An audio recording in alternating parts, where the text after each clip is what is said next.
சங்கத்தில் பாடாத கவிதை அங்கத்தில் யார் தந்தது?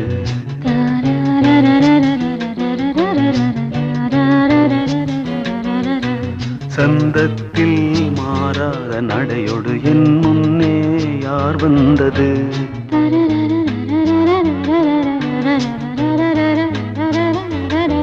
தமிழ் சங்கத்தில் பாடாத கவிதை அங்கத்தில் யார் தந்தது?